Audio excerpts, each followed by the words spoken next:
here with head coach Rick Senatore of the Franklin Pierce men's lacrosse team, and Franklin Pierce 10-9 winners over Pace this afternoon. They finished the 2012 regular season 7-6. We'll see what happens on the playoffs seedings, but we'll talk a little about that later on. But first, Coach, when you got here, you took this program over. You knew the struggles that it had, and within 3 years, you guys have a winning record. Just talk about all the time, the perseverance that not just yourself, but the players have put in to get to this moment, and the celebration that was out on the field afterwards.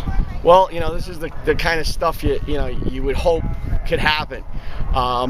And you take over a program like this and you say, okay, well, maybe we can do this and get better guys in and be better in a couple of years. And people say, oh yeah, you'll get it done. But the amount of work and dedication and commitment and sacrifice that it takes to get to this point, you don't really, people on the outside, it's hard to understand how we get there. And even our guys, when we say we want to be better and have this, winning season, winning program here, it's hard for them to understand until they actually go through it.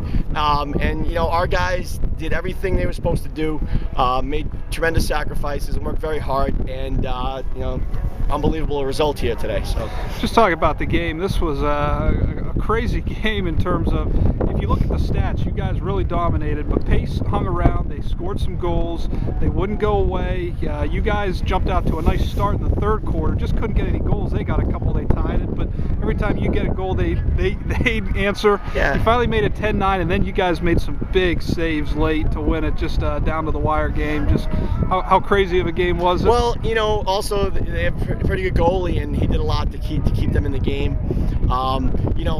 It was hard to say they're beating us in one or two spots because all their goals are from different spots, so it's hard to change things to kind of say, okay, we'll slow them down by doing this. But what we had to do, because we could see that we could score goals against them and get to the goal, that we had to be consistent at running our offense and not get out of it, but to stay in it and stay disciplined with with the patterns and the flow of our offense. And we did that, and we got the shots, and we were able to get to the goal and get enough to beat them. So I think it came down to the discipline on offense. Donnie made some big saves at the end too for us, so that always helps. I was going to say, and Jimmy said it was the poise that you guys played with offensively today. One final question, just talk about Don Denman. He's a freshman on the roster, but he didn't play like a freshman here as the game wore on. No, big saves. He showed pretty good composure, and he got beat on some ones I bet he'd want to have back. But we were giving him some pretty easy shots, and he made some big saves late. His clearing ability is as good as anybody I've seen in this league. He can clear the ball. His composure back there, his poise is so important, and that helps us a lot. There's so many guys that have a hand in this. All 42 players have a hand in this, and I'm very proud of them and very happy about this. All right, Coach Rick Senatore, Franklin Pierce men's lacrosse Ravens 10-9 winners over Pace. They finished the season 7-6, first winning record in program history. Coach, congratulations. We'll talk with you soon. Thanks a lot.